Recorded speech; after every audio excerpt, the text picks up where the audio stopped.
Thero Saranai, Avasarai Swamin Mahansa. On behalf of Visakhians of New South Wales, we welcome you to the second Dhamma session of the Mindfulness series conducted by Venerable Kalubowila Amathagaveshi Thero. Please note that this session is being recorded and the recording will be published in Visakhians of New South Wales YouTube page. First Dhamma session of the Mindfulness series we had last week is already available in our YouTube channel. If you have any questions today, please ask them in the chat box and Thero will answer those at the end of the session. Now I invite Sajjotha, the President of Visakhians of New South Wales, to introduce Venerable Thero. Over to you, Sajjo. Thank you, Asini. Sadhu, sadhu, sadhu. Garuthara Kalubowila Amathagaveshi Swamin Mahansa Athala Mahasangaratne Navasarai. My respects to Venerable Kalubowila Amathagaveshi Swamin Mahansa, Sadhu. Swamin Mahansa, I feel very privileged to welcome you on behalf of the Visakhians of New South Wales. We are very grateful for accepting our invitation to deliver the sermon on mindfulness, meditation as a tool to lead a successful life. I, on behalf of Visakhians of New South Wales, welcome everyone who has joined us virtually today. If I may mention a few words about Venerable Amathagaveshi Thero. Swamin Mahansa was born and grew up in Sri Lanka and renunciated the lay life after retirement. Swamin Mahansa, after his ordination, studied Dhamma Vinaya, especially tranquil and Vipassana meditation, under the guidance of the most Venerable Na Uyane Arya Dhamma Mahathero and Balane Amathagaveshi Nayaka Thero. Swamin Mahansa is the principal advisor of Dhamma Parayana Foundation of Colombo, Sri Lanka, and is the principal advisor and co-founder of the Dhammadhara Kurunagala, Sri Lanka, and also is the founding trustee of Kurunagala Dhammadhara Trust. Swamin Mahansa, I welcome you to deliver the Dhammadeshana on mindfulness, meditation as a tool to lead a successful life. Sadhu, sadhu, sadhu. Namo tassa bhagavato arahato ma sambuddhassa. Namo tassa bhagavato arahato samma sambuddhassa. Namo tassa bhagavato arahato samma sambuddhassa. Guna ratana nidanam asama samalokanatang paramaruchira kayam sabbhalokuttamang tang amata siridadang tang sabbhaloke padipang sugata mahamudaram Buddharajam namami. Aham Buddha parayano Dhamma parayano Sangha parayano viharami. Buddha ratanam Dhamma ratanam Sangha ratanam Tinnam ratananam anubhavena sabbantarayo vinassantu sabbhe mara palayantu. Sadhu, sadhu, sadhu.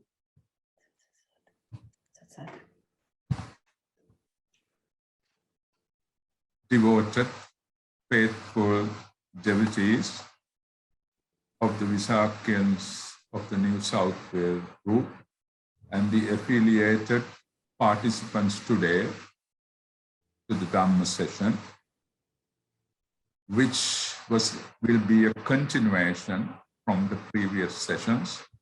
So the participants who were linked last time have to link this entire discussion to the base what we discussed on the tranquil meditation. Last time, we clearly discussed what consciousness or citta is. We spoke of subconscious, and we also learned that there's a link of subconscious from our habits and developments during the entire samsaric existence, which flavors our character and our mentality in this birth. Then we moved into mind formations or cetasika, mind factors. And with that, we move into mindfulness. What mindfulness is? We spoke of two aspects of mindfulness: day-to-day life, being mindful, how you are going to be efficient in your day-to-day living. And we spoke of mindfulness of the spiritual aspect of bringing the mind into concentration. There we spoke about the speed of the mind and things like that, which normally a layperson would not much be emphasized to discuss. With that, we took time to move into tranquility meditation, because since we know what concentration is, and also in order to cater to the questions raised by the viewers, what is meditation, what is tranquility and all, we actually commence from the beginning, like on your marks, get ready, go. We went through a session of the preparatory conditions or forerunner for meditation, how to, the posture, how to bring the mind to one-pointedness by, be out of, we call it Arya Upavadya, out from any effects of blaming, insult, and all such things to the triple gem and the holy persons, and the skill of letting go the past as a 5 aggregates of mind and matter, and how to be free from restlessness in the mind, because restlessness always comes with our mind being bound to the past. And also we practice how to let go the future, where the stress comes and play you up in your mind. So at that point, we emphasize very clearly, we are not meditating to the effect that there was no past and not that there will not be future. We advise not to get into that wrong misconception, wrong conception. It is a matter of freeing your mind from the restlessness which occurs when the mind is constantly tracking the past, and also how to be free of stress, because mind is always tracking the future. So with that, we practice Buddhanussati, the faith-bound meditative subject with the time available. And then we moved into Metta, the loving kindness, and finally how to get to universal equanimity. We learned how to spread our mind from the point you are seated to the entire universe. With that, we ended the session on tranquility, and we spoke details of tranquility. Today, that's a recap of last session. Today, we are going to move into Vipassana meditation. Vipassana meditation, you need to, if you are keen to get into Vipassana meditation, you need to theoretically, I trust you understood the first session, Pariyapti, Patipatti, Pativeda, learning how knowledge leads you to practice and how practice leads you to liberation. Now, we are coming towards that practice includes tranquility, sila, samadhi, prajna, the virtues and the concentration and the insights or wisdom. Wisdom leads one to meditation. And that day we clearly speaking of the benefits. What are the benefits of tranquil meditation?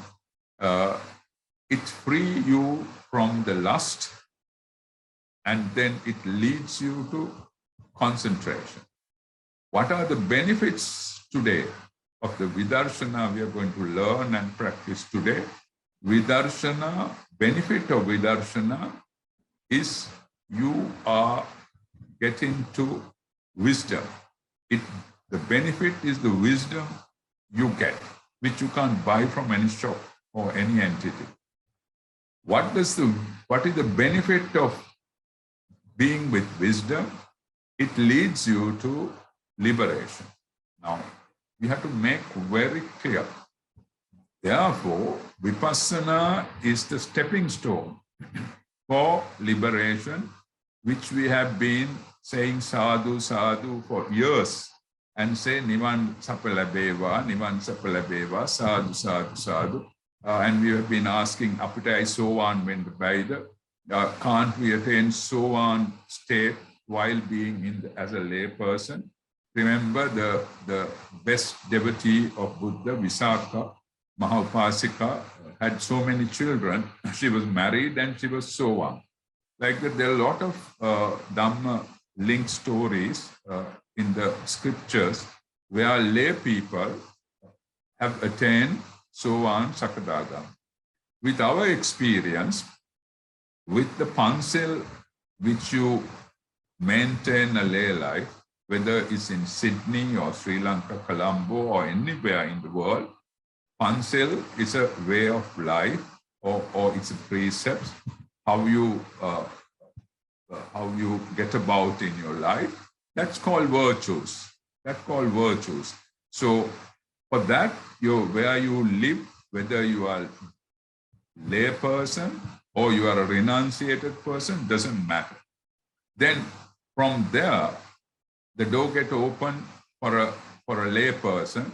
Yes, I can attain so on and these holy things in this life itself. You don't have to wait. If you want to wait until Maitri Buddha and go through this kind of corona pandemics, war and Taliban and that and this and the, what you see, the commotions on roads, and you understand famine and war, and although there's so much of, how people suicide, how people die with famine, and so many sicknesses, things like that, if you want to go through, because there is fun between that time also. When you are born, you taste food, you have feelings, love is there, companionships are there. So there are good side and the bad side. So if you want to go through that merry-go-round, if I say, yes, you can wait until Maitri the Buddha, but remember he's the last Buddha who would appear before the entire this galaxy get destroyed.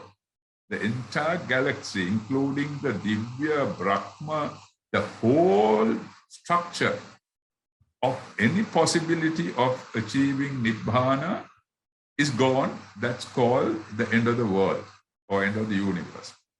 So we are going through the Hataraveni Antarkalpe. I spoke that day. Ape Buddhahamduru Apu Kalpe, me last lap, we are going in the last lap. So you and I are experiencing things which are very frustrating. Take COVID first, take Colombo today. There's another variant is spreading out. In this small country can't afford that. There are nearly 200 dying for a day.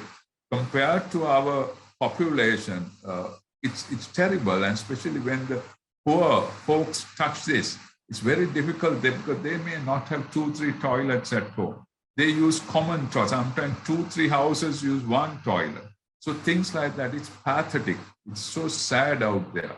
So this is exactly the benefit of sila, samadhi, then concentrate. There are also, we discussed last time, in concentration, no need to achieve a PhD in that. Like what I said, dhyana, we discuss absorption. Remember, you and I are in this 21st century with world being developed. People are occupied a lot. Quality of life has improved. You understand? Earlier, people used to walk by feet, go in the carts. So they take months to travel. Now it's not like that. You can travel where you are, attend to so many things during the life. But this 24 hours has not changed since the day of the Buddha to now. It remains the same. But you have a lot of work because your quality of life has improved. Therefore, rather that opportunity one has to develop into graduation of concentration. Please get me correct. When I say graduation, become a maestro in concentration, like first dhyana, second dhyana. There are schools, there are temples, and there are masters who keeps harping on that you must achieve the 4th dhyana if you want to achieve Nibbana. With practical experience, and even you all can go into Renukani Hamaduro's books and so many other learned, erudite priests, then you will learn present day in the 21st century, what you need to develop is develop your virtues. If you're a lay person based on concept, if time permits on a 4-year day, get into 8 or 10 precepts, then that's enough. You don't have to boycott the parties. You don't have to boycott associating people. You don't have to boycott looking at a soap opera, or you don't have to boycott going for a carnival or some fun fair or whatever it is. You don't have to boycott and curtail shopping. Nothing. But in doing all that, you'll be mindful. That's a different thing. You'll be mindful. You'll be doing all that, but you're mindful. Now, this is something some people take the wrong end of the stick. They take the wrong end of the stick and say, no, Buddhism is, nothing, everything giving up, let go, it's boring. No, that's how this was staged some years back. And unfortunately, the younger generation had moved out from this. And they became actually free thinkers. I think Australia, it's a major thing. So in UK, Europe, America, even in Sri Lanka, some very ardent Buddhist parents, children are free thinkers. They don't want to go to temple. They don't want to light lamps, offer flowers, pujas, no, listen to Bana. They come to Bana, but they will glance through their whatever Android and spend that time. So this is where the world went wrong. Now, today we are wondering why people are behaving, why Australians can't understand why they should get vaccine, why the benefits of being locked down or whatever, how to handle this, how to stop clubbing to sensual pleasure, how to curtail sensual pleasure so that I'll be not a carrier of this disease. They can't understand. They bring rights of humans and rights of that, rethinking. That's the damage which happened to the entire globe.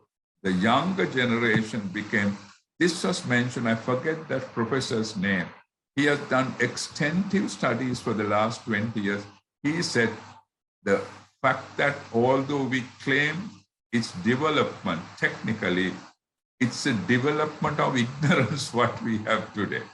We have developed in aspect of avidya. When you say ignorance, one may take wrong. Avidya, the fact that reality is not taught, for the young people from the young days. So they're bound, their life is social media, working, clubbing, that's it, sleeping, then some scrap meal somewhere. They're not worried about the intake of food and all. Very promiscuous. I mean, you don't stick to one. Those days there was something called true love, and you stick in Sri Lankan's Asian culture still. They're going out of that. Divorce rate has run up to 60 or 70%, or especially in developed countries. So with all such things, remember why this is happening to the world, and years to come, it will be more, unless the world population, with the lesson they are learning now, they realize that there's no supreme unseen power. If so, this disaster, he has to stop it somewhere. You pray and you stop it. I'm not insulting any other faiths, but it's so very soon, with the next winter, I'm sure most of the population in the world will turn towards this doctrine of Buddhism, not to build temples, but to find the inner peace. So with that background, that I spoke just to show you that concentration, no need to get to dhyana, and if you don't get dhyana, I'm out, I can't get to vipassana, please don't enter through that door. But what you need is virtues, so that then virtues in the sense sila, good practices. We discussed about 5 hindrances last time. Trust you remember. Being a Buddhist, you should know the sensual pleasure, ill will, sloth, in the sense you are getting into negative aspect. Then, of course, restlessness. And finally, your mind is a scatter.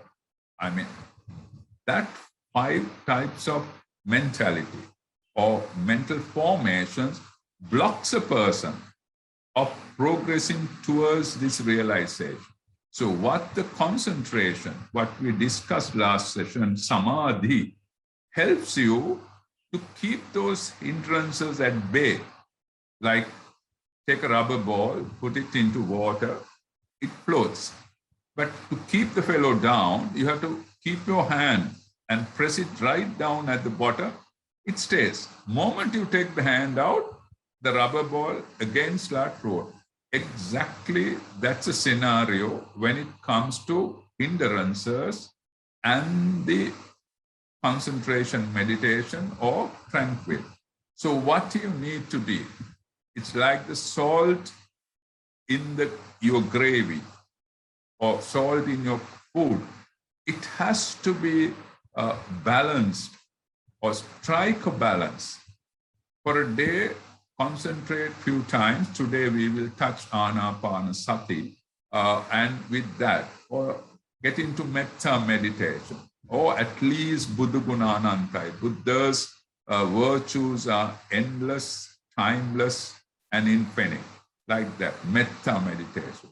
Or keep if you are a person who could concentrate on a body, get into the 32 kinds of parts Buddha directed you to concentrate, then move into the sort of finer material aspect. We didn't do as a session, but in future, if you wish to, we will do it, because 2 hours, very difficult, because what we are trying to fit in this 2 hours is a day's program. Normally it has to go for at least 8 hours with lunch and tea break. I'm trying to fit it in 2 hours on your request, because your lifestyle is such, it's difficult. Otherwise, later, we have to decide a day, like we'll say Visakhians of New South Wales, they take the whole day. If online is possible, or Sajuta's birthday, we can go into one whole day session of meditation, arms and things like that. We'll try to do, because time is running out throughout. Okay. Then today, with that advice of concentration, so please, with your busy schedules, spend some time in concentration, tranquil meditation, samatha bhavana. It doesn't matter where you are in Australia, because if I tell you the truth, whenever I was in Australia, my lay life daughter was in Sydney.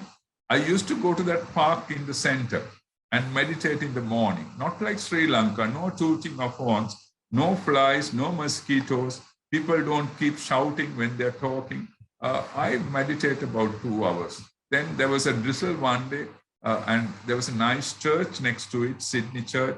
I thought of walking there. Thereafter, that entire month or so we were there, I went into that church in the morning and I meditated until 10 o'clock in the noon. It was so nice, because in Sri Lanka, you don't get that environment. You can't sit out. There are mosquitoes, flies, and people shout, scream. In temples, people shout, they scream at children. Children start playing. Now that's Sydney. I hope you get what I say. That church is a sort of an archaeological thing where thousands of people visit for a day to see that. But they were all in socks, and so they removed the shoes, and there was no sound even of walking.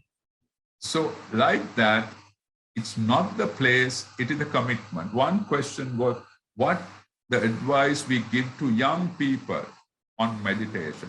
What I say is, get hooked like you do for your Android. Like you go to the gym, make it a daily exercise. There's no way of forcing it. I will not like to force to a young guy. Only thing is, during your day, just like you spend 99% taking care of your body, keep 10 minutes to 15 minutes to take care of your mind, which the rascal is the one who controls the body movement. You don't realize until you die, or you getting into a very difficult corner. So with that advice, today we move into Vipassana, the most important link in Buddhist so-called achieving liberation. If you want to become a liberated person in this life, whether you are in Sydney or anywhere in the world, you need to get to Vipassana. Vipassana is the insight in the intuitive light flashing. Intuitive light flashing. It's not a man-made light.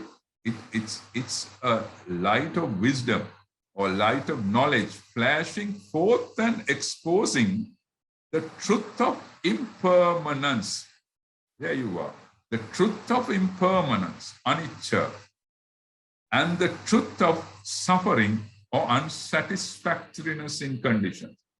And the exposing the truth of impersonal, unsubstantial nature of all material, the matter, and all mental conditions, the minds of the existence. I hope you catch it very well. It's inside is the intuitive light flashing forth and exposing the truth of the impermanence, suffering or unsatisfactoriness, and the impersonal. When we say impersonal, no self condition, no soul condition, and unsubstantial nature of all material and mental formations in existence. So that covers the entire universe. Then inside is the penetrative understanding. We are coming into more serious situation. Inside is the penetrative understanding by direct meditative experience, not only just learning. Inside is the penetrative understanding by direct meditative experience of the impermanence, unsatisfactoriness, and impersonality of all material and mental phenomena of existence. It is the insight that leads to the entrance to the supramundane stages. When you say supramundane, in Pali, it's lokottara. Loka Uttara, the point where you go beyond the mundane world. You go beyond what we see here and things like that, of holiness and final liberation. Liberation. One of you who are participants, if you reach that, will say one day you're gone. Then you have discussed it with your best friend. You meditated with your best friend. And he having associated you, he or she knows your mental status. He would say, my friend is gone, but he was a Sotapatti person. He was a Sovan person.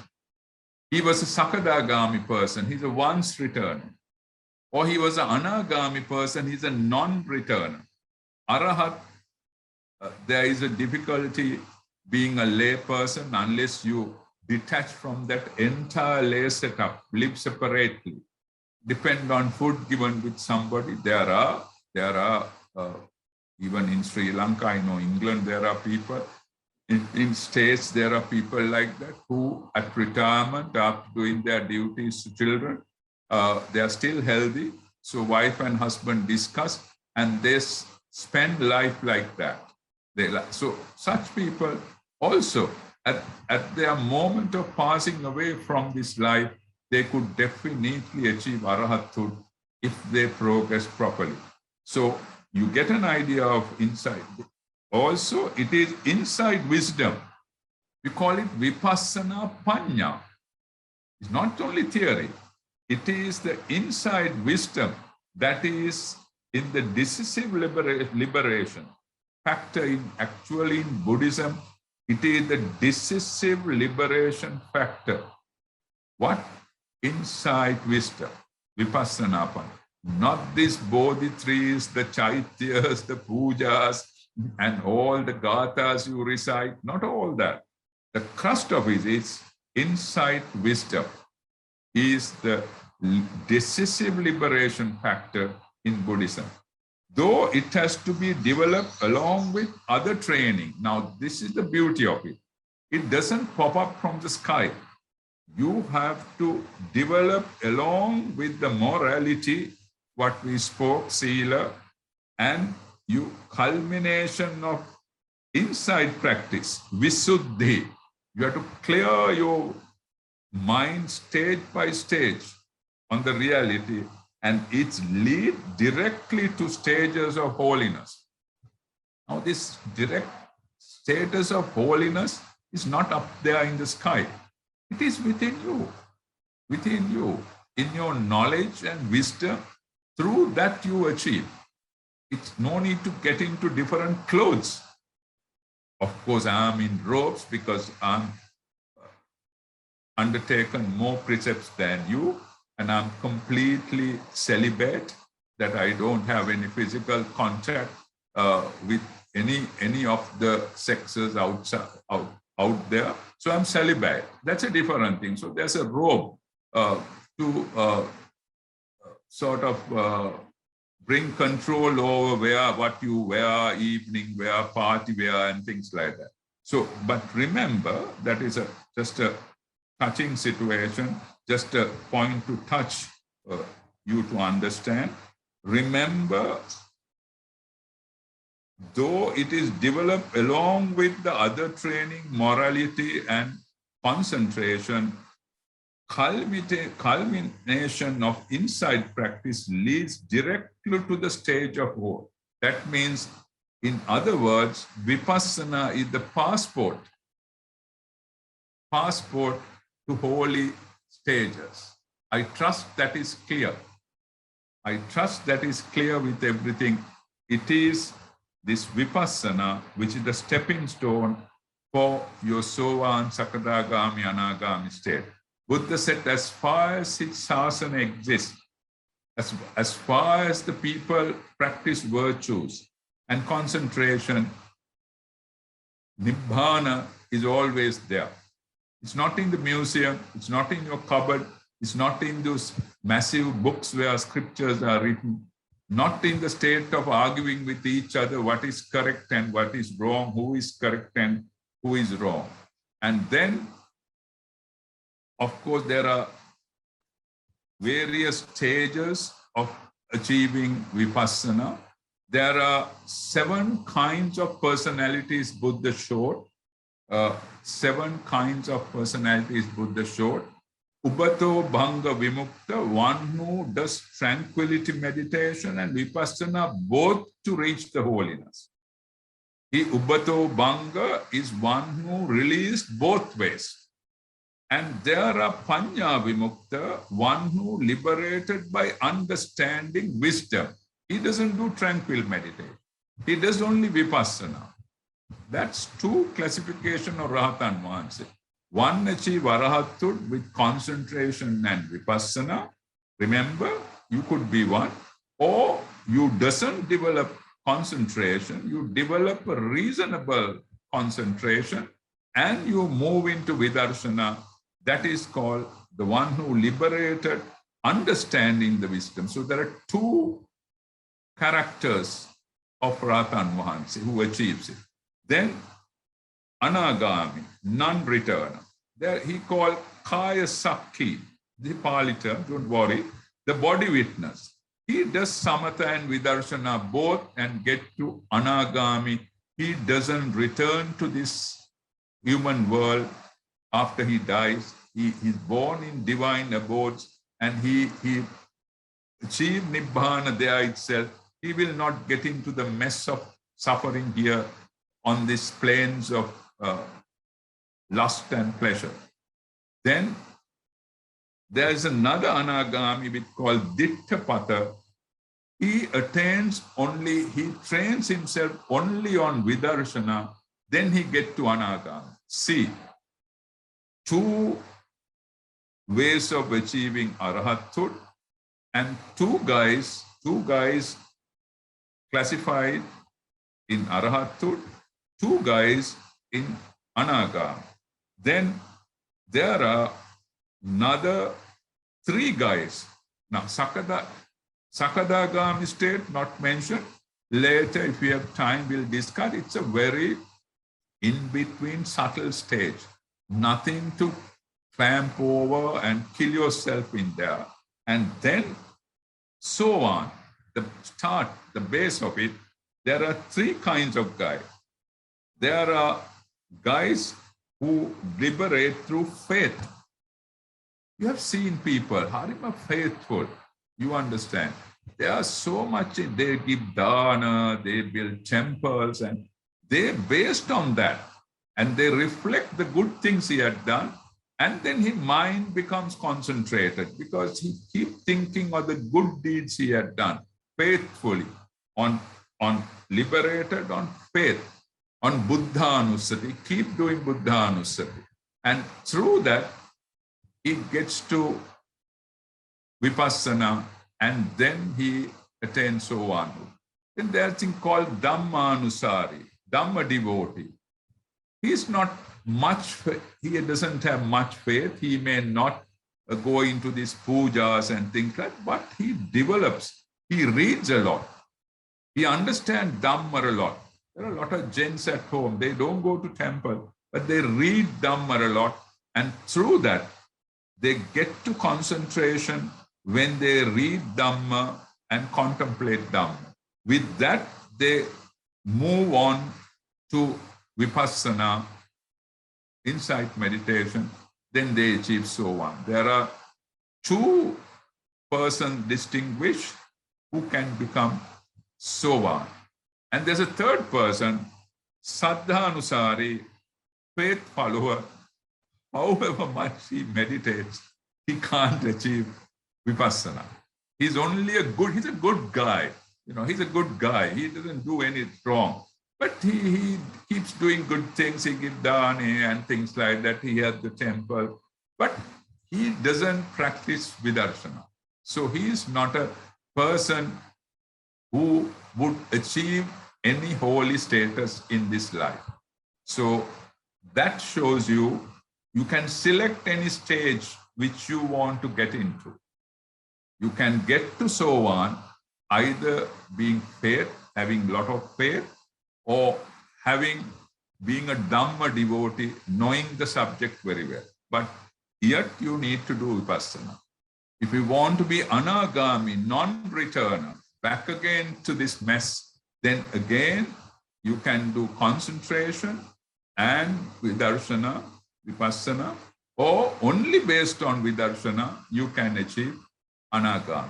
If you want to be arahat, the holy state, the highest state, again, you can do tranquil meditation plus vidarshana or vidarshana alone. So the beauty here is vidarshana alone provide you the entrance to this holy status. It's not a matter of saying sadhu, sadhu at the word of hearing what Nibbana is. It's practically adjust your life and develop your mind so that you get that intuitive lighting, flashing in your mind on impermanence, unsatisfactoriness, and into selfless situation. That doesn't mean you don't have to run into the jungles. You don't have to run into the jungles. While being in this mess, you could be a good housewife. You can look after your family. You can, if you develop vipassana, you will be the best spouse under the sun. You will be the best girlfriend or boyfriend if you are young. You will be the best colleague in an office who will do your duty, not gossip, not find fault on others, and work towards the development of this thing and things like that. Today, in Sri Lanka, if everyone in the parliament or in all these higher positions, if they have achieved at least so on this massive arguments and finding fault with everyone when the whole house is in fire, and however much the state does to prevent this sickness, keep criticizing, condemning is why they are not in the periphery of this holy insight flashing. Sorry for commenting Sri Lanka, but we don't see much of these televisions and all. From what we see around us, we feel so sad. The place where Buddha said, this Dhamma stays in Sri Lanka. But see what's happening, because the priority was given for building temples, doing pujas, katina pujas, peraharas, and all these things. Now see the amount of money and everything spent on Kandi Perahara. Yeah, it's a cultural thing. In the cultural aspects, it's a unique thing. It's coming from ages. It's a cultural display. That's a different story. But tell me the insight development you get, unless you do vipassana and develop vidarshana on the whole perahara. But there are people put posts saying that, please, that elephant who carries the casket, may you achieve Nibbana. May you achieve. Who are we fooling each other? They're wishing an elephant. Here you are a man, human, living here with Buddha Dhamma Sangha over your head. Buddha statues at home. There are priests keep on giving sermons from morning 6 o'clock to 10 o'clock through about 6 or 7 channels. Dhamma is related, 4-day program. But still you are wishing an elephant, ane Buddha venda, ane minihek venda. I mean, this is where we went wrong. Anyway, now you understand what vipassana is. It's nothing but insight meditation, intuitive knowledge, the light flashing you to perceive impermanency, unsatisfactoriness, and no self. That's the key of the thing, no self. Why this no self has such a place? Because craving comes with self. Now, can anything in house, all the non-living things, let it be your sofa, your computer, can it crave? No, it can't crave. Your car can't crave. Whoever gets into a start, he goes. But humans do crave. Why? Why human is craving? Why animals are craving? That's because there is self within you. And some says, how can you be without self? How to get about in the work? How to get about in society? Not that. Not the mere calling. Now I will say, Sajota would tell his son, Ane, son, I left my bag at home. Please pick it up for me. My bag. She has to say that to identify. Then you will say, please keep a message, tell my husband. Otherwise, how is it going to say? Tell my husbands? No, tell my husband. My. So people mistake this. People say, if you're so on, you can't say my. What BS? I can't tell the word. I call it BS. What BS is that? Because sorry, you're taking the wrong end of the stick. Selfless thing is something you perceive within you. We'll say, how you see that is if you develop vipassana, if Sajota loses a purse or something she loves, what happens? What happens? She'll not howl, she'll not scream, she don't have to be shown to a psychiatric or counselor after 1 week of departing. Because she understands what happens. She'll understand it is nothing but mind and matter. It's 5 aggregates. All aggregates in the universe arises and passes away, not only now. It was he or she was that, and I'm also that. So that's it. What is that? That's the light flashing in you, wisdom of intuitive light, which has come to stay. In Vipassana meditation, it keeps flashing, and the day you get to holiness, so on or something, it comes to stay in your mind. For you, entire this human world, all 7 billion human beings, let it be nationality or whatever it is, male, female, your child or any child down there in a slum, they're all 5 aggregates.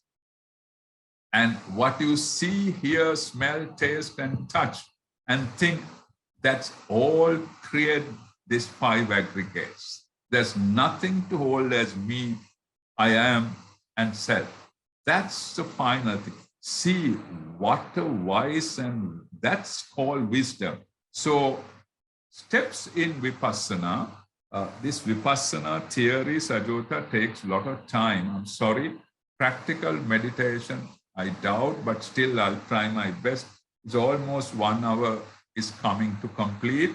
We'll go track fast. There are 2 things which you ought to know, either by reading, either by listening to Dhamma. If you can get hold of Renukane Chandavimala Hamaduro's basic Vidarshana Magga, a blue kind of book in Sri Lanka, please take and read it. And sometimes Burmese and Thai books of Ajahn Chah and all gives lot of, because they pay a lot of emphasis on concentration. It may become boring. Read the Vipassana good book and try to understand.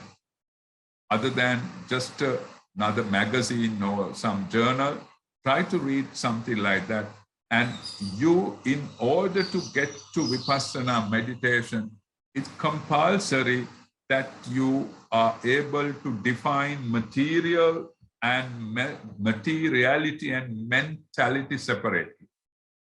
There's something called materiality. Even yourself, all who have joined today in discussion, and all the rest of the living beings are rupa kalapa, all material, living material form. The house which you are, the roof above you, the house, all other requisites what you have inside the house. All tables, chairs, your pantries, bed, linen, everything is material, non-living material, ajivi in Pali. There are 2 kinds of material, jivi, ajivi. You understand? Then you take animal kingdom, yes, but take a hungry ghost. I hope in Australia there are hungry ghosts, hungry ghost or demon. These are all unseen. People laugh at it, but it still exists. We can't see. After death, if you go there, please come and tell me what you said is correct. There are guys like that. And then Then you get wholesome status, divine, Deva, Brahma, all the angels, guardian angels, or whatever it is. None of such people who has a body visible, but there's a very subtle material element inside, which your eye can't catch, because like you can't catch all rays in the universe in your naked eye. Can you catch ultraviolet through your eye? You can't. At the airport, you go through radar. Do you see the radar there? No, you go through. So like that, remember, human eye can catch only certain rays. Therefore, you don't see everybody, but there are people who develop in your concentration and see such beings. But all unseen beings, let it be ghost or divine, they all do carry bodies, but very subtle. So those are the 3 stages of material form available in the universe: human being, animals, and then this unseen lives in the in Niraya, called Apaya, or in the hell, or in the divine world. And the third is all material aspects, including the planet Earth, the entire this globe, and the trees, and whatever you have in the house. Those are not living material. But basically, Buddha and present science, quantum physics, declared that this material form is nothing but hard element, Pali Patavi, Sinhalin Thadabhava, then the liquid element in Pali Apo, Dhamma, and Tejo, the fact of heat or energy, is a thing which the quantum guy would call. For us, it's an energy. If your temperature is high in the body, you keep the thermometer, you keep your hand, you feel the heat. You feel the temperature has gone up. So that's the heat. And that's the heat where you put food, take your food through the mouth, and next morning, I don't have to tell what happens. Who converts that? That is the heat element which converts food to that very impurity. So is Sajota would have been born as a baby. Today, she's a matured lady.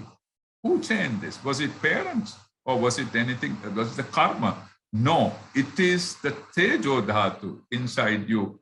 Keep that material from changing until the time you die. Moment consciousness goes out on the body, this heat element too goes out. Ekai, dead body, eka. A dead body is cold as ice. You understand? Yes. Then Vayu means Pali Vayu, air element. Vayu Dhatu. Patirana, Sinhalin, Patirana, the fact that it's moving, it's expanding, and it's contracting. Any such thing is Vayu, air. So in Vidarshana, the one who Vidarshana knows that let it be living or non-living material form is Patavi, Apo, Tejo, Vayu. We'll take, sorry, Sajota, I'm knowing on your name. Only now, last time I saw Ashini. Even you two are all participants. Who's seated in front of the computer? In terms of Vidarshana, it's not Sajota, it's Patavi, Apo, Tejo, Vayu. But where is he sitting? She's sitting on the chair or sofa or whatever. What is that sofa? Non-living material form. That source of Patavi, Apo, Tejo, Vayu, if you inspect under a microscope, then what is the difference? Difference is Sajota is breathing. There's life in it, and there's a consciousness bound to it. The day your consciousness goes away from your body, your dead body is exactly like the sofa you are seated. It's just material form. Your relations take that, cremate or bury, it gets back to the hard element, liquid element, energy element, and calorific air element through the decaying process in the earth or through the burning process. You understand? So that is something in Vidarshana you are going to realize, not by reading the text, through meditative experience. We will try to do it within the next few minutes through breathing, and then comes mentality. That's a different thing. Material form, Rupa Kalapa, is easy an educated person to perceive. So then the next thing is, we spoke of Sajota being light. Otherwise, material form is non-living, living, same thing. But only thing, material form in Sajota is an impurity, but the chair or sofa is not impurity. That's the difference there. There's a difference there. We'll do it under Kaya Anupassana a different day, but for the time being, to touch and go, like in the Raga match, it's a touch, that just material form is that. And then gets to meant why Sajota's material is different to the non-living material, because she has consciousness within her. That consciousness, Sita, what we spoke last time, mind, subconscious, mind formation, Chetasika, mindfulness, meditation is developing the mind. All mind-related stuff is arupa, it's not rupa, it's a sort of an energy within you. In vipassana, in insight meditation, one has to perceive very, very clearly. Place your mind on an object and determine what is this now. If Sajota goes into insight meditation, first she will place her concentration on the body, and she'll go into the 32 parts, and then she will dissect the 32 parts into these 4 material elements, which is the law of the nature. Remember, this is niyama. This is not anything else, not differently spelled out at different universities. Universally, it's material form.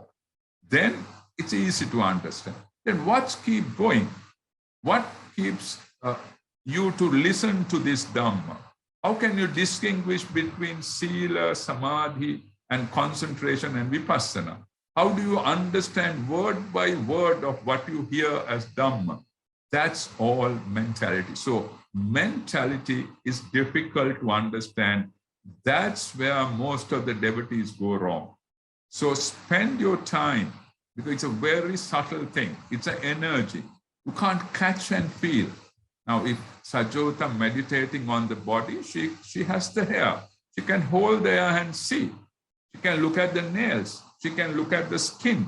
Then you can look at the teeth. There are 5 things outside you can see in your body without dissecting into a body. If the doctor or an accident, or you open up a body to meditate, then you see various, what is your heart, is what is now. On Google, you have all these things. Please take it and go through. And then what happened? Mentality is not like that. You can't catch it. Only a EEG. Only there are certain, frictions coming, and there's a sort of a graph-related thing. That's all. You can't catch it. There's no way. So therefore, it is mentality has to be perceived through a concentrated, well-disciplined mind. Then you will see consciousness to arise. There should be a mind element mind factor called feeling, perception, mind formation, which are what we discussed the other day. Mind formations that give rise to consciousness. There should be, you feel, now you feel that Amathagaveshi is on the screen. I see that you all are on the screen. Even if screen is not there, the fact that we are there in person. But that's a feeling. We recognize through the voice.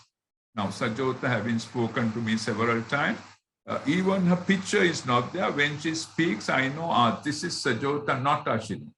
Why? Through that perception, through that feeling, turning into perception, that's running as mental conditions. And then I feel, she's from Sydney, she's from Visakhians of NSW, let me speak to her. Or otherwise, she said, no, now she's coming online, she's a mess, I will not talk. What happens? That's my mental condition which puts her off. And my mental condition encouraged me to entertain or talk to her.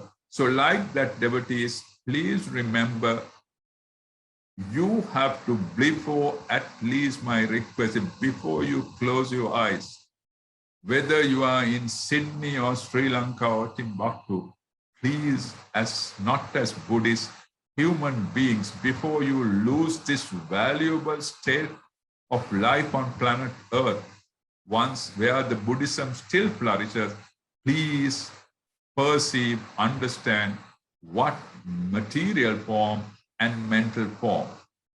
Your education, your status of qualification, or your race, caste, creed, nationality does not matter. Even religion does not matter. This is the beauty of Dhamma. Religion doesn't matter. You could be a Christian. I know there are many thousands of Christians who through Vidarsana know what mind and matter. What happens? They don't believe a creator. But they go to church, they help their family because their links are with the church. I know there are thousands of Muslims who do Vidarshana. They are not extremists like Taliban or something. They are very fine human beings because they understand mind and matter. So therefore, devotees, in Vidarshana, even we practice within few hours later, few minutes later, number one step on your marks is through meditative experience. Of course, you have to read, listen like you are doing now, then put that to your machine, which is called mind, contemplation, reflect, and then through the meditative experience, you realize, this is material. This is feeling. This is perception. That's the day you segregate mind and matter through Vidarshana, and you have done the most important thing as a human being arising on this planet in line with the philosophy. Then with that, you need to move. Buddha said, never accept anything for the sake of hearing. You have to get to meditative experience. How did this material and mental form arise? What is the name in Buddhism? Cause and effect. Cause and effect. Hetu pratyaya. We Buddhists, we have been taught to cram it and repeat it. Avijja paccaya sankara, sankara paccaya. Have you heard it? Or I don't know whether you heard it. Sankara paccaya vijnana, vijnana paccaya nama. There's a harangue going on like that. People think, that's the cause and effect. Right. So I know what avidya. And then you refer the book and you say avidya, sankara. This is sankara, mental formation. With mental formation, what happens? Vijnana. There the consciousness comes. With consciousness, how the consciousness comes? With mind and matter. How does mind and matter come? Through craving. How does craving stay? By clinging. Like that. Theoretically, you may know. No. Through meditative experience. Let it be breathing, your body, your walking. One of the questions Sajota put is, can somebody develop meditation in walking, working at home, movement? Yes, exactly. Vidarshana, you don't have to close your eyes. Once you get skilled on Vidarshana, no need to wear white and sit in one place in lotus position and keep you. That is to catch the monkey. I told you, mind is like a monkey jumping from one. To catch the fellow, you have to be in one place, let go of the past and future, and do that practical work. But once you achieve it, it's a matter of your day-to-day life. You see exactly this intuitive light flashing in you on this impermanence, unsatisfactory. Finally, self goes away. You are a holy person. You don't have to hang a board behind you, but you are so unperson, whether you are in Sydney or in Moscow or in London or wherever you are an enlightened person. So therefore, devotees, please remember cause and effect. I'm running out of time. I'm sorry, because at least this you need to get. Now Sajota will take Ashwini for a moment, because Sajota must be getting wild with me. So Ashwini, how this Ashwini's form came, I can see from the screen. I have never seen her for my life, but through the image, there's a lady. It's not very long hair, but short hair. Keep smiling. And of course, she's not sure angry face on the screen, but she's smiling. Now that's a form of that Ashwini, which there's a name given by her parents or at her choice. The name we take at choice only when we are big, grown up, if we want to change. Because friends call our first name, they make it, I was Kirti Adasuriya, all foreigners call me Kit. So like that, different name is called, but you're the same person. So therefore, remember now, Ashwini, how did she come into this form? You say you go back. If Ashwini is in mid-age, can I say that? In the mid-age, then before that, she had her teens. The bubbling up phase. You're naughty and you are smart and you have, you're playful, you are naughty and all that. That's the youth. Before youth, you're a school young girl. I trust you are a Visakhian or whatever it is. And then Visakhavidyalaya. Then there was a nursery somewhere. You're a toddler. Before toddler, you were playing at home as a baby. In a cot or your cart or whatever it is, your mama used to feed them because you can't feed yourself. Then before that, the day you were brought home by your parents, it was a nice little bundle of a baby wrapped in a blanket and placed in the cot. Only what you can do is when you're hungry or you pass anything out, you keep screaming. That's all you can do. Because I can remember my one daughter has a kid. That day she was wearing something the day I went to see. Here comes the trouble. So like that, that's a baby. Before that, there was a time where her mother gave her birth through cesarean or natural way. She was born. Before that, she was in that tummy. How? Now go back. This is Vidarshana. This is not Amathagaveshi giving a lecture. Go back. Then that babies at 9 months or so started with a fetus. Small panua-like thing, fellow. 1 dot, not even microscope could see. In Dhamma, it says there are horses who have very fine hair. There's a peculiar kind of a horse where his hair is his mane is very sinidui or soft. If you dip that hair into a pot of oil and raise it up, that little dot of oil at the end of that hair is exactly ovum in the mother's womb. You get that?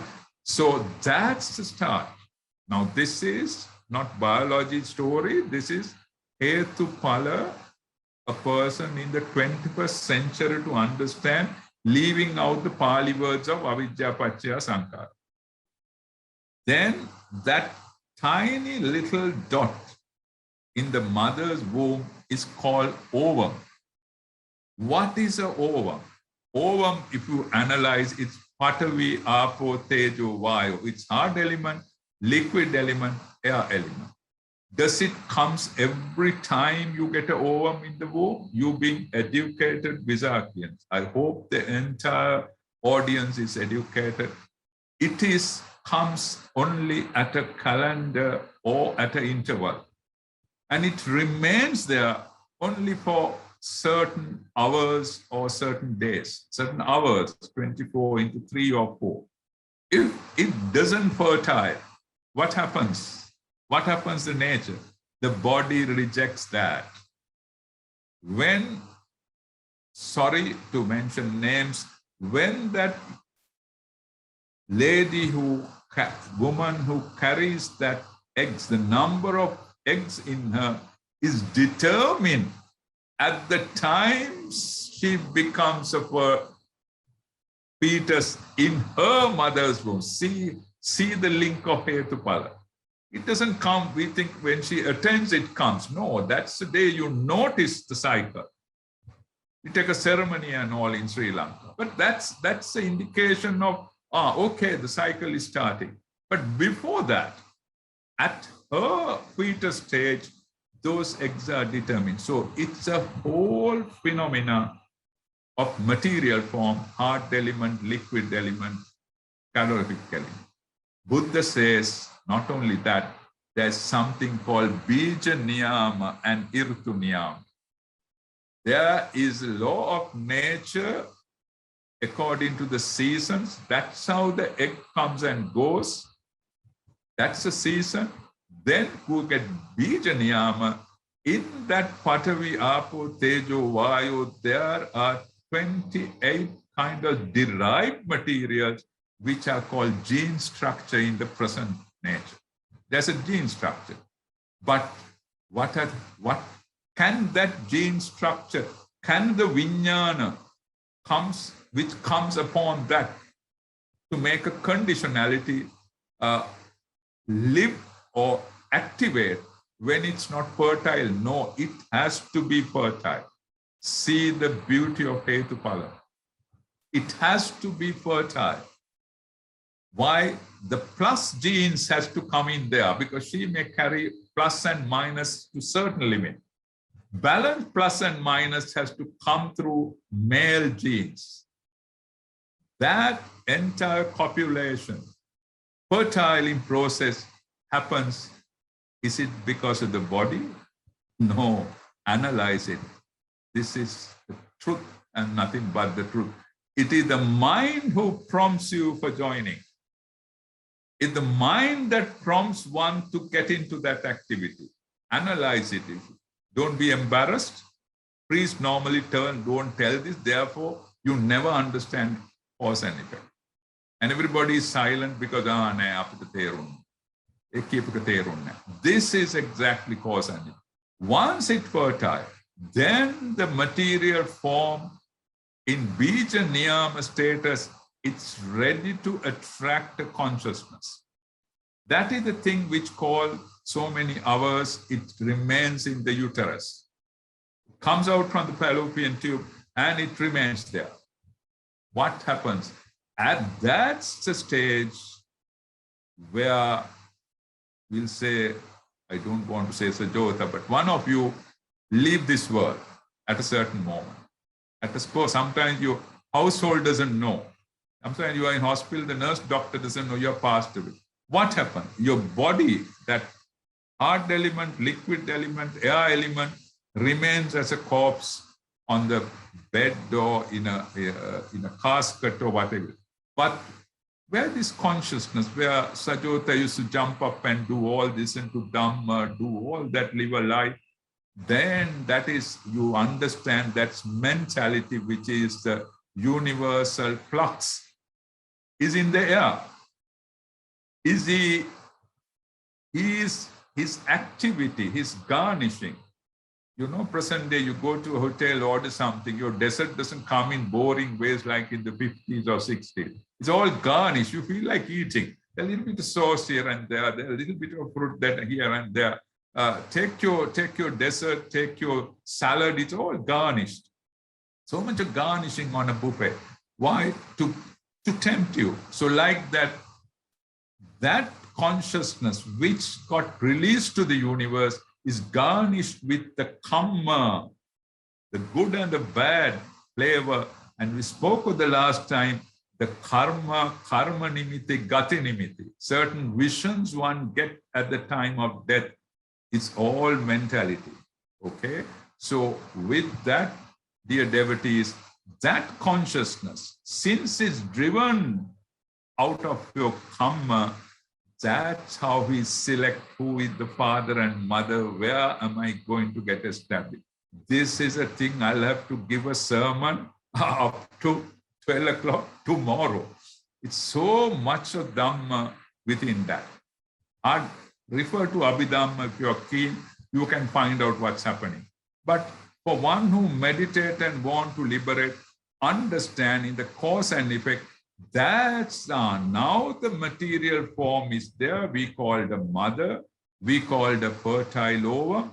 Now only material form. There comes, is it how many hours after you are dead? At the same moment, what is the speed? 30 million times faster than a second. Before you realize, before you start crying, you say somebody noticed you, your dear one start crying. Before you cry, before you raise the phone and inform the undertakers, you're born. You're born. Why? That mentality, consciousness is such a fast activity, flux in the universe. It travels faster than the light, exists faster than the light. Such consciousness keep acting on that material form, which is called the fertile ovum in the uterus. It's like, an example, like your cold food, you put into microwave. What happens? Its food start boiling? No, it's get heated up. When you peep at the microwave, do you see those rays acting on the food? No.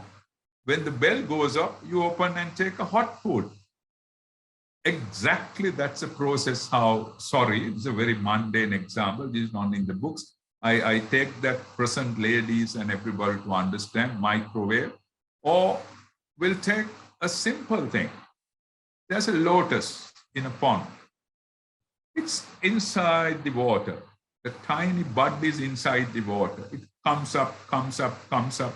While coming up, fish attacks it, frogs attacks it, and various infects, but still the fellow survives. That's how the womb, egg in the womb, it's not that it's in a perfect safe condition. So many times you get aborted, so many times eggs passes away being fertile because karma is not strong to us. That such parents are not destined. That's not your destined place, it goes away. It goes away. And then therefore, remember this consciousness, which we are going to understand in Vipassana meditation as mentality, acts on the material form, and that produce, here is the catch, Kaya dasaka, Bhava dasaka, Vatu dasaka. Body decades, when you say decades, 10 units, when you dissect it, into quantum physics also, there are 10 units, minor units, body decades, that's the shape of your features, things like that. And there are heart decades, the heart element. The physical seat of the mental body we'll discuss on a different day. Heart element not mentioned in medical science, and that's within the heart, associated the blood. That's why next time when you celebrate Valentine, you don't draw the brain, you draw the heart. Why that? Ask that question in a Vipassana term. Why Valentine is the heart, not drawing the brain? Because you think from the brain. That question has been raised, that what is the brain and what is mind? So Valentine, you put the heart. Why? Because the physical seat of the mental body is in the heart. That's why when you're sad, you feel in the heart, not in the mind. When you get scared, your heart starts pumping, not the mind. So remember heart decades, which has gone to neglect no body focus in life. But in Vidarshana, you focus that tiny, naughty fellow, he is the guy who starts life. And then you get Kaya Dasaka, then you get body decades, heart decades, and gender decades. That's the point where female and male gender is determined. Now see, still mind and matter has not formed. It's the stage of forming. That is cause and effect. Moment that is done, we call that exactly karma-bound material. Karma-bound. Remember the word, karma-bound. Your gene structure, your shape, whether you are fair, dark, handsome, ugly, or whatever it is. Male, female, your heart, whether you are a terrible guy, or we are a cool guy like a cucumber. You are a fast nut, or your sexual desire goes beyond your ears and tongues. I mean, things all are embedded in that karma, rupa, karma-bound material. That's where the theory of karma comes. It's not a joke. It's nothing to laugh at it. That's where it's determined then and there. It's not your parents. We keep howling at, I'm the owner of your body. Who is the owner of the body? The cause and effect, consciousness and material is the owner of the body. That's why when a vidarshana develops, you don't cling to things, you let go of things. And then what happened? Remember that karma-bound material leads to consciousness-bound material, chittadha rupa. Now the material form is living. Why? The mind element came in. That flux, that energy, which is called chuti vijnana, for the purposes of reference, get to pratisandhi vijnana. Rebirth consciousness. The fellow is there. Now the material form is living. Up to that, it was not a material form. It's only material form. That consciousness, called consciousness-bound material, then leads to moment consciousness come in, then the temperature-bound material forms come, where the cells start multiplying, dividing, various kinds of chromosomes, reaction, all that takes place. And then finally, nutriment-born material like invisible tiny hair, umbilical cord forms, and the mothers. That's why that material form is not in your alimentary canal, or not in your heart, not in your lungs, not in your any other place, not in the skeleton. It is the only place in the human body where food supply could be given, nutriment could be given. It's dark as ever, at the most filthiest place, but that's where the food is there. Therefore, nutriment element comes. Now the mind and matter is intact. Nama Rupa Punjaya. There is an entity of mind and matter arise in the mother's womb called fetus. Is mother aware of it? No. It takes few weeks when she starts vomiting or some morning sickness or something, changes come on. Next time cycle, when it doesn't happen, she keeps inquiring. Then she medically finds that she's conceived. By that time, consciousness has arrived. The guy is there. No, then only we get ready. But this is how, but we keep owning. She keeps owning this fetus as a baby and as a man. But she doesn't know that it was first when the mind and matter arise. She didn't know. Don't ask from parents when they keep howling on you. But I'm telling you, this is the exact, this is what I say. At Vipassana, you don't have this cheap mentality. You are much more higher than a normal human being. And remember, then now, with that nutriment, what happens? These cells through, now see, 4 basic, this is called pratyotpanna, conditions, conditionality. What happened? hard element, liquid element, air element. One unit comes, other three gets together. When Patavi is there, Apo, Tejo, Vayu comes. When Patavi, Apo is there, simple example. You have water. What is water? Down in Sydney, Visakhians Amathagaveshi, H2O. We call it H2O, 2 hydrogen particles and 1 oxygen. You see in water that?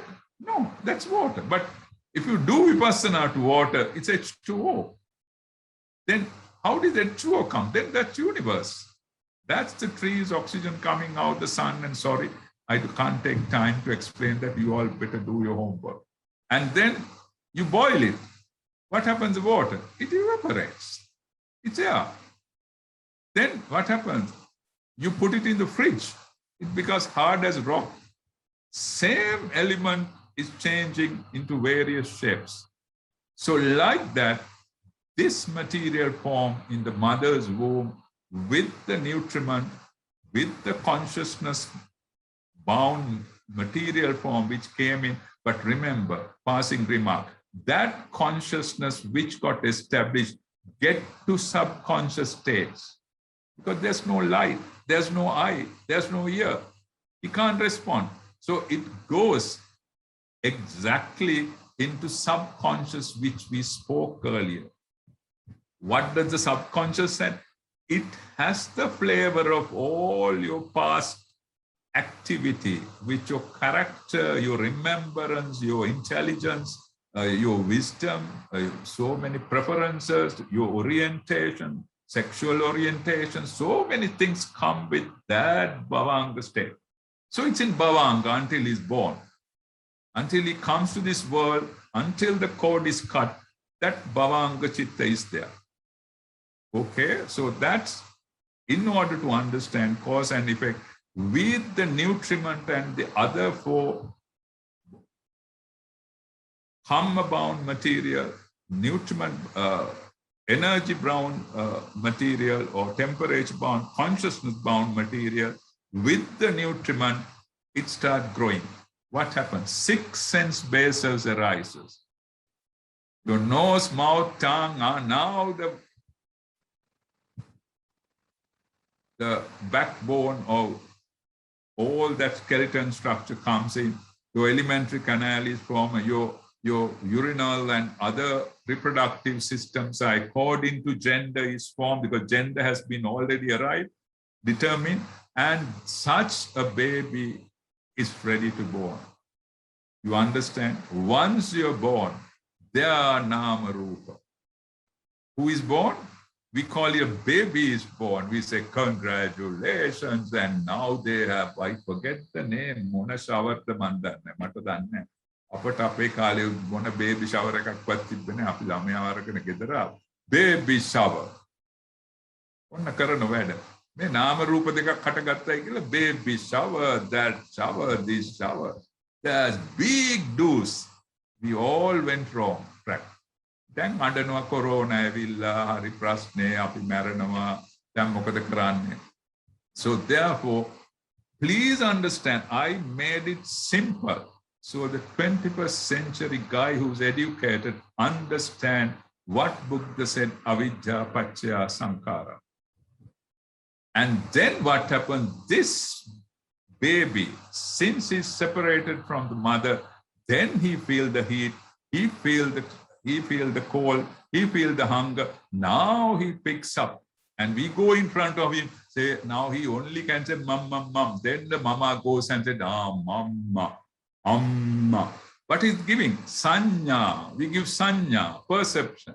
Then the grandmother also goes and put her head and say attamma, because she finds bad when the child calls amma. She interferes. All the nandammas goes and put their head in and they claim the child to them. Onna lamai walla ganne.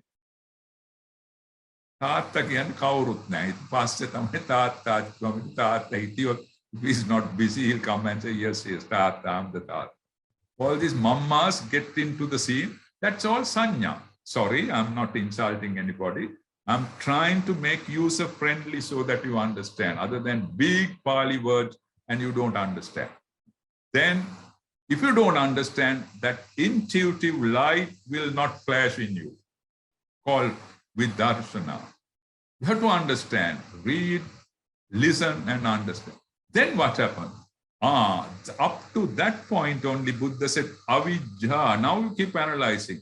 Since the person, the character, didn't know 5 aggregates, didn't know mind and matter like you are listening today, he has been drinking, eating and playing merry, and he created kamma. Then what happens? Kamma, that energy, mind, consciousness released, his body is dead. People go, however much photographs you keep in the house, it's gone, finished, it added to the material form. That consciousness found another material base. Why? Avijja, that ignorance on the universal thing which you and I discussed for the last half an hour, he doesn't know. That consciousness goes sankhara. That entire mind formation gives rise to consciousness. How?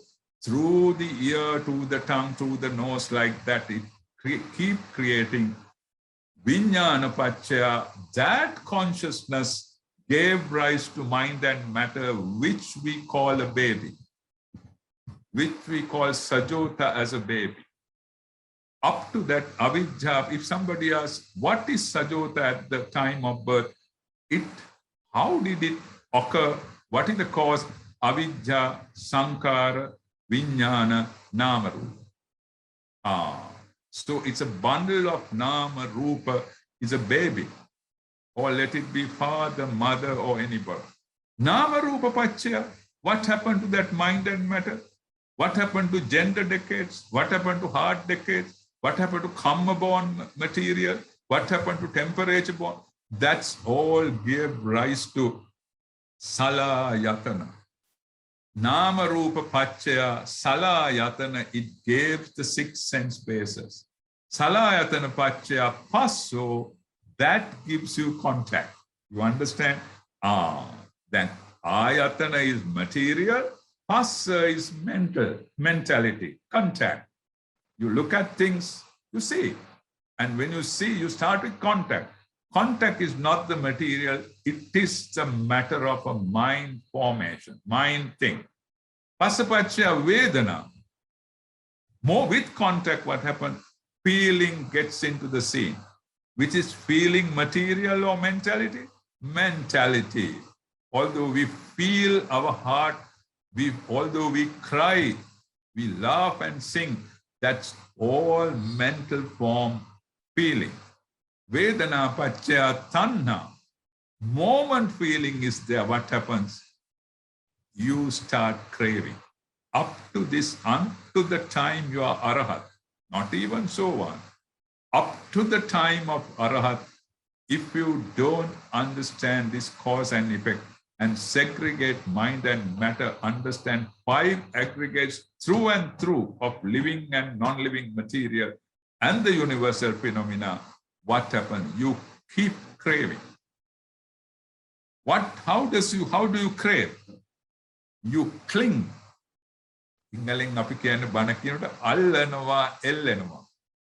This is how you found your husbands, I suppose. Sorry for mentioning this. Allanova, ellenova.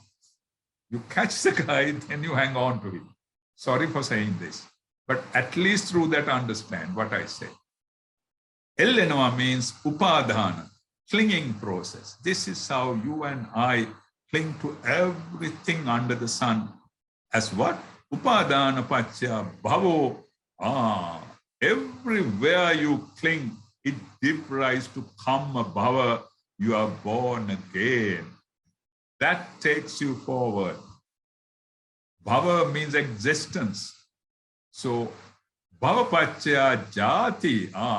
If you have that energy intact, you are born again.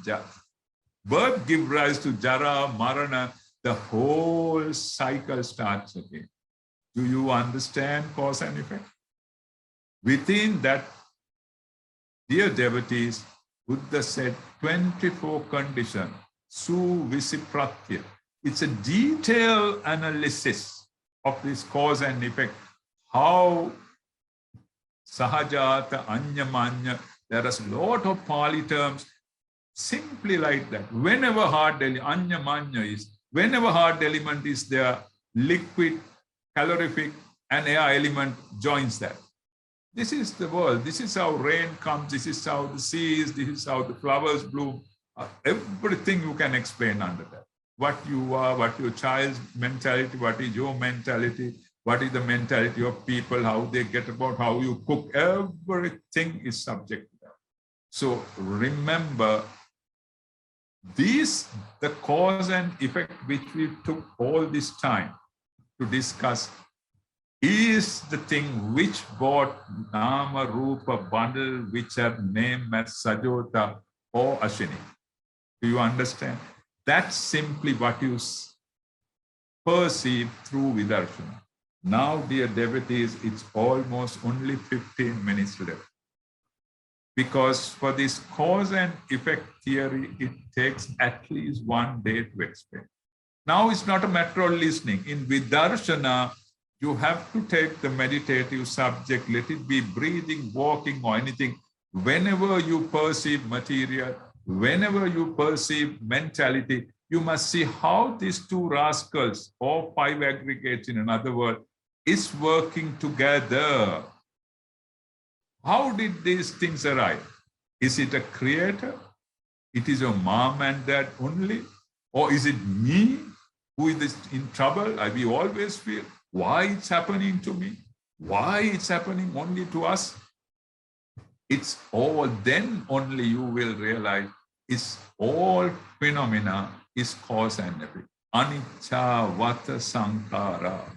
All phenomena is impermanent because it arises through cause and effect. So in Vidarshana, next important stage is to know cause and effect through and through, not only listening, get to meditative experience. Mind and matter, read, listen, get to meditative experience through Vidarshana. Cause and effect and conditionality, learn, read, listen, then get to meditative experience. Then the final thing is, once you know mind and matter, or 5 aggregates, same thing in 2 terms, and cause and effect, you will very well understand samudaya vaya, arising and passing away. Arising and passing away. Now for you, it's a night. The sun is no more, light is no more. For me, it's becoming, today it's cloudy and raining, sun is no more. It's evening. The day is gone. Same thing in our body. From morning, if you from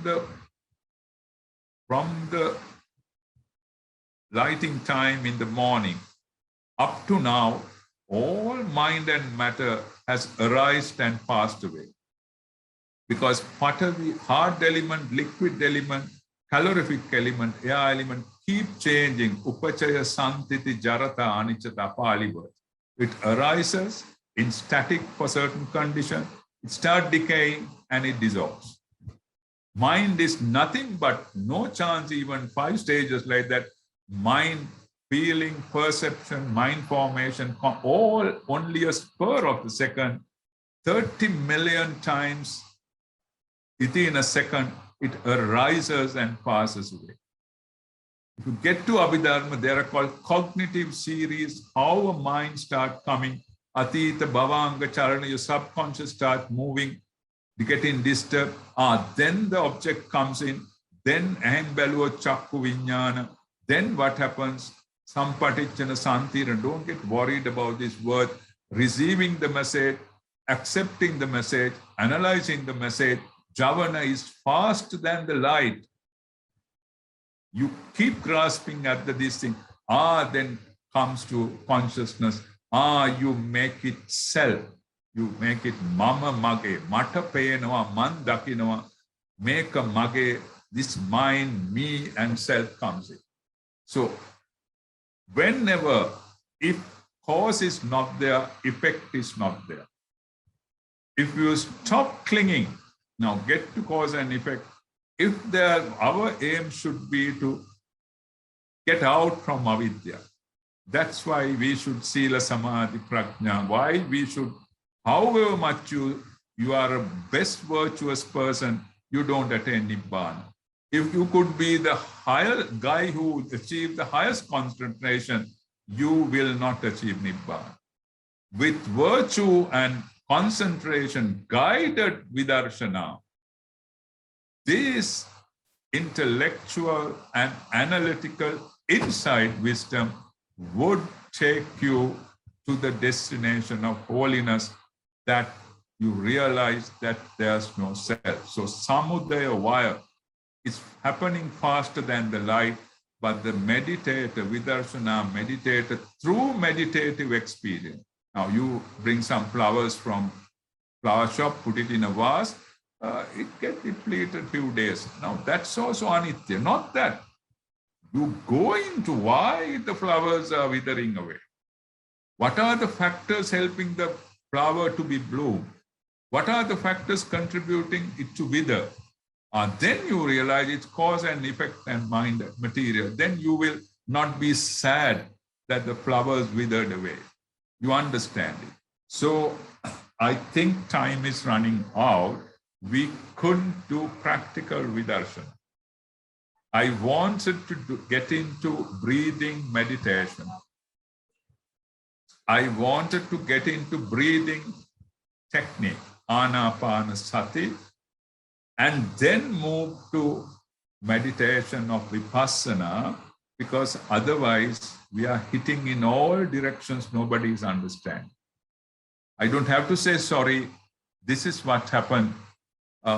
When you go to guide somebody correctly, not for mere 2-hour sessions of preaching.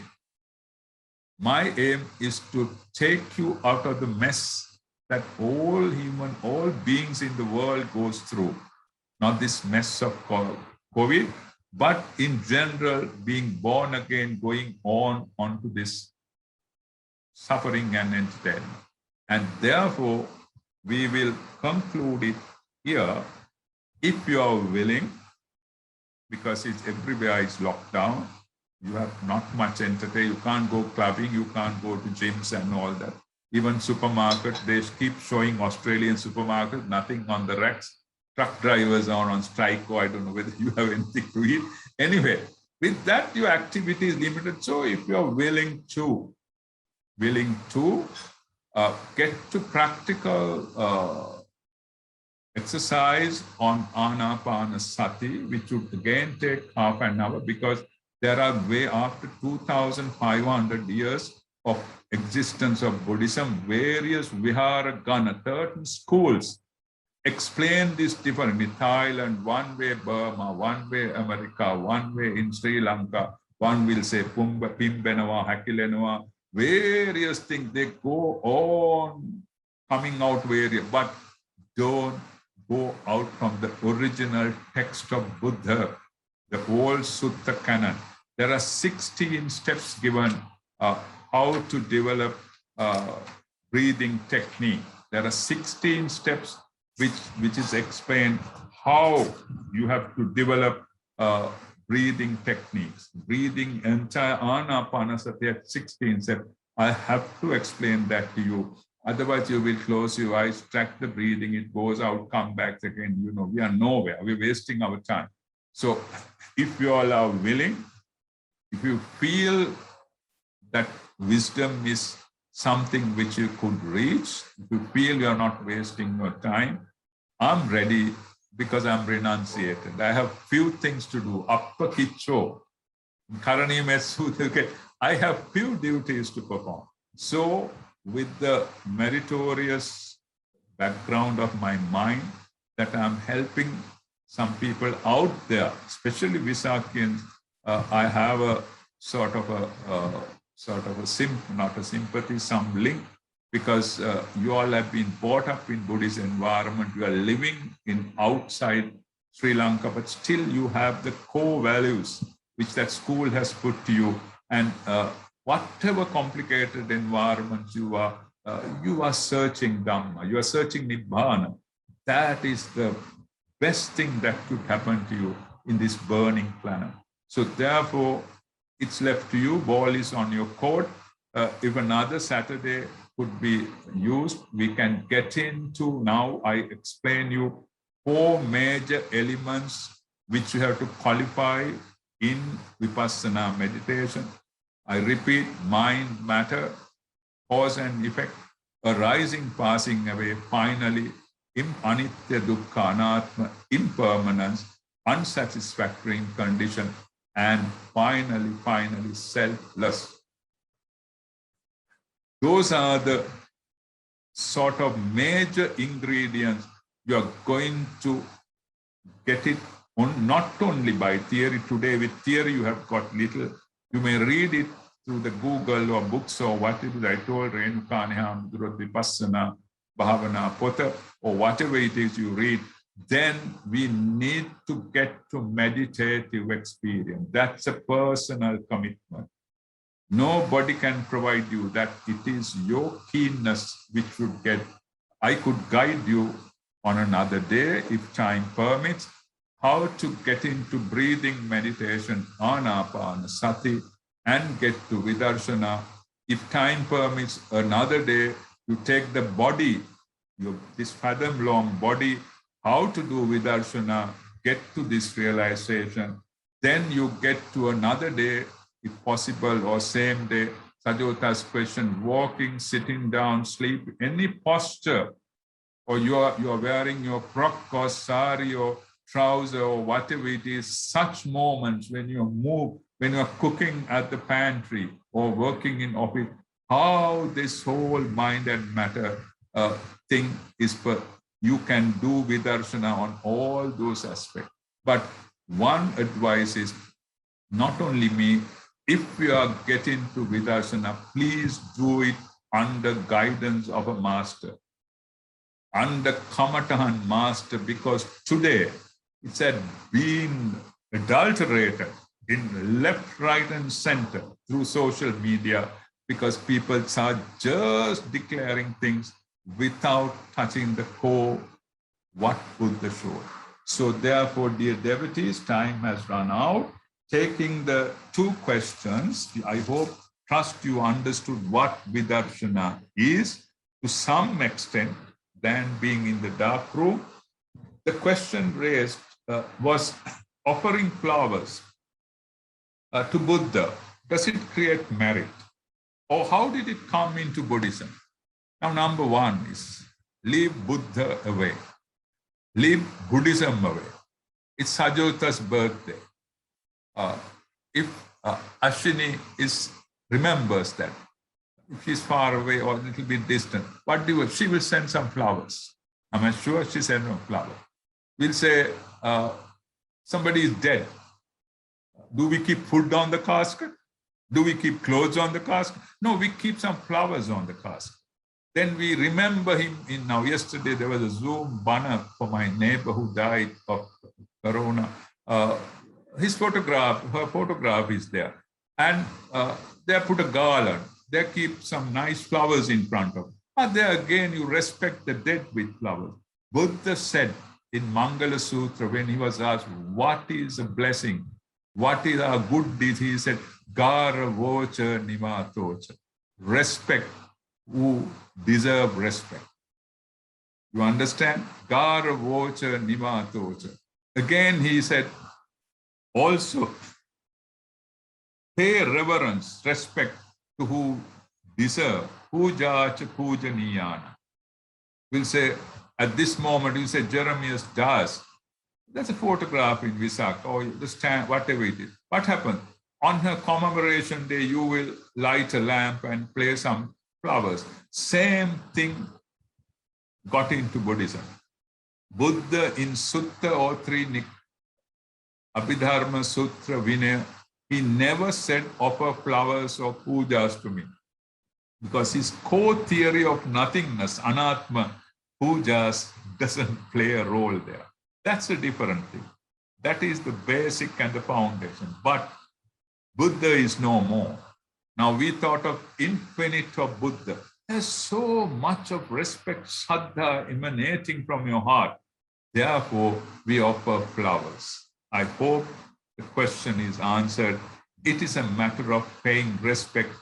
It has become a ritual over the time. Like Pansakula, Buddha never ever said give a Pansakula, but it is a custom tradition of to give a decent burial for one who is departed.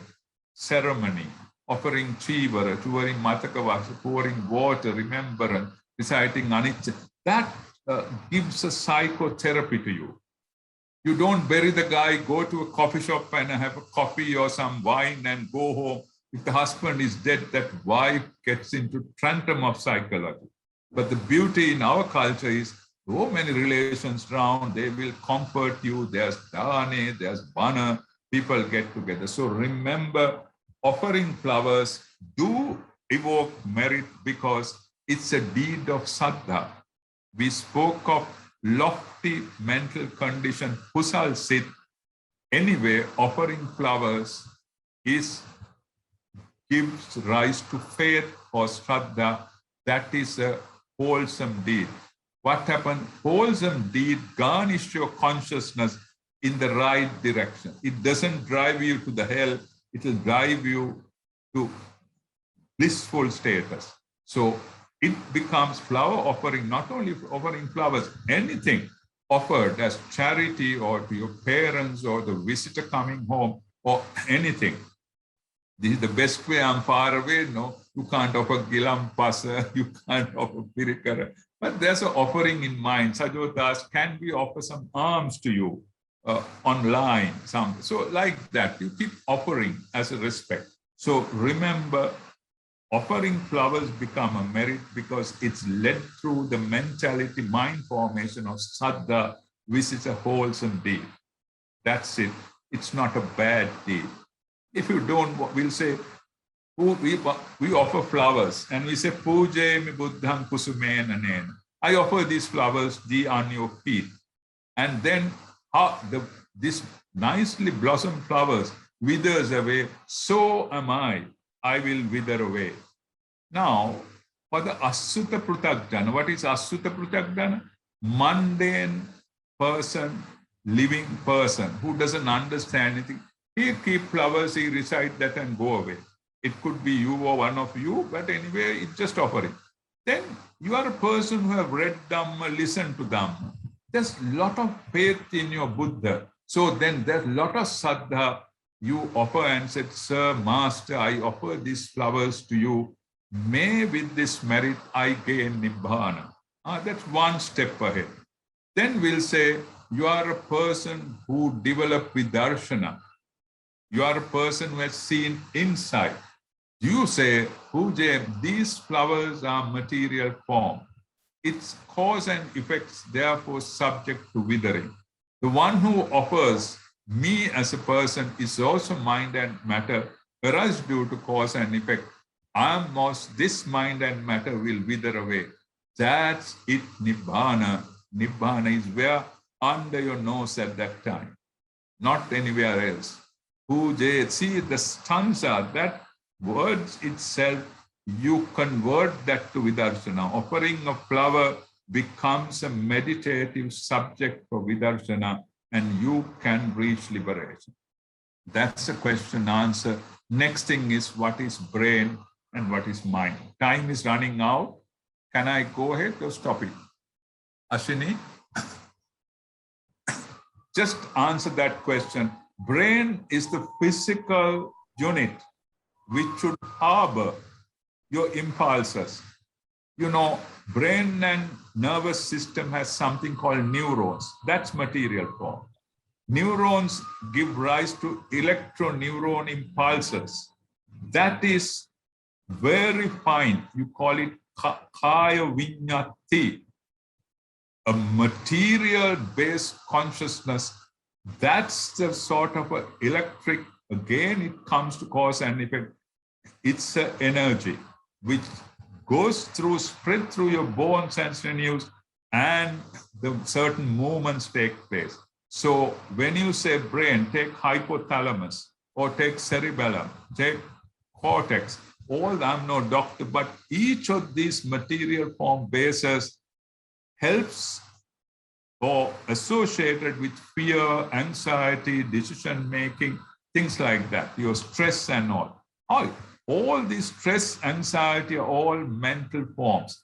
So when you say a factory, there's a building and a machine. So brain is the material unit which harbor, which trigger through neurons and electroneuron impulses, the feeling, perception, mind formation, and consciousness.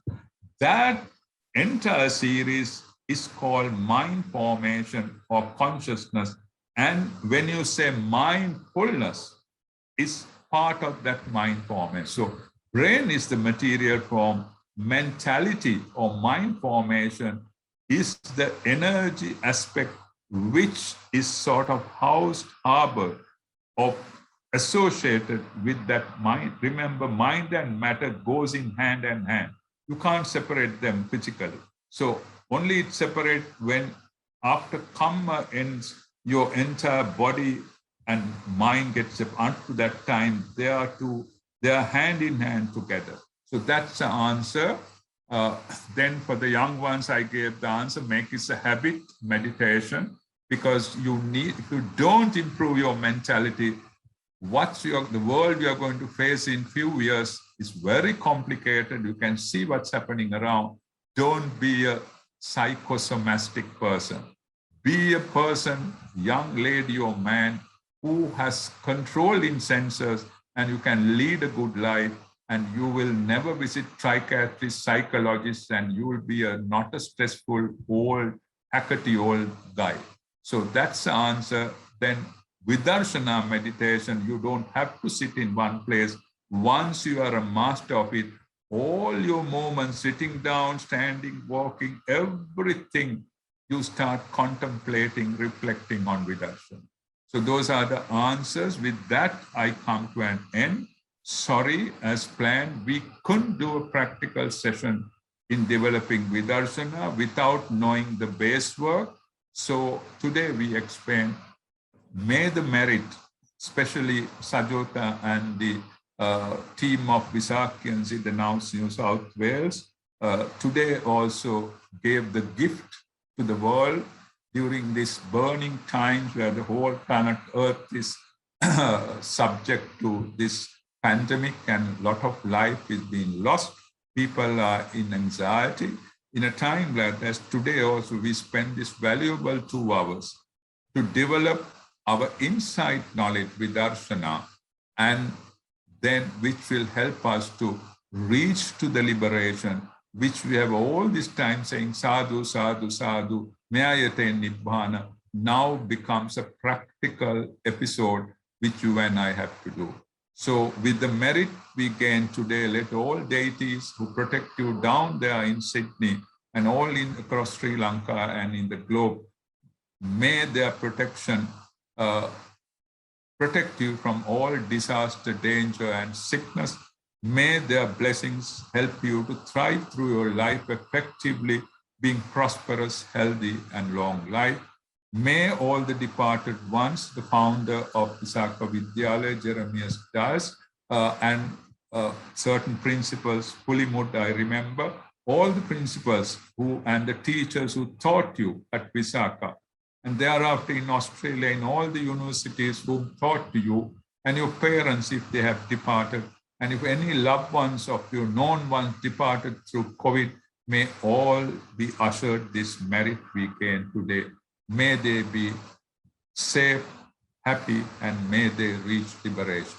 Idam vo nyati nam hotu sukita huntu jatayo. Idam me nyati nam hotu sukita huntu jatayo. Idam me nyati nam hotu sukita huntu jatayo. Imina punya kammena mame bala samagamo satan samagamo hotu yava nibbana patya. May by this merit, may I, throughout my samsara and this life, get the blessing to associate the wise, not the ignorant. Having associated the wise, let me cross the samsara according to the accumulation of this merit. May you all be happy and safe and content in your life. And may the jobs or career or investments you do to look after your family and yourself prosper, like the full moon disk in the skies without being covered from the clouds. May you prosper in life. May you be safe midst a disaster in the world. Snidupvetva, nirogi vetva, suapat vetva. Closing remarks. Abhivadana silissa nicham vadha pachayino chattaro dhamma vadhanti ayuvanno sukham balam ayura rogya sampatti sagga sampatti mevacha ato nibbana sampatti iminate samijjatu.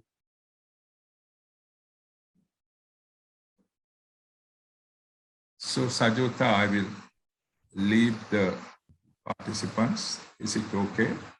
If there are questions, please forward it to me. So in case you are going to another session, let me know that we could reserve time. And as a Dhamma gift to you, I will join it. But it's entirely on your territory to decide. Okay? Pohama ping for arranging this. Swami Nuhansa, we are grateful yet again to you for sharing the knowledge of Dhamma with us again today. I'm sure the people listening in today benefited immensely from it. You have been very generous with your time, Swami Nuhansa, not just today. This is the 4th Dhamma session you have delivered at our invitation, and we are very thankful for it. You delivered 2 Dhamma sessions in April this year on the topic of the way to the beyond in the vicinity of Nibbana. Sat Sat Sadhu. We wish you continued good health and many more opportunities to share your knowledge of the Dhamma. Yes, I will talk it over with the committee members and see what we can arrange further in relation to the practical aspect of Vipassana meditation. Sat Sat Sat. In relation to this event, I thank and acknowledge the kindness of Mr. Premanal Gunatilaka, who assisted us with the advertising of the event. And we thank Mr. Charitha Rajakarna, who helped us with the virtual connection from Sri Lanka. We thank the fellow Visakhians and everyone, including our friends and families who helped us to organize and advertise this event.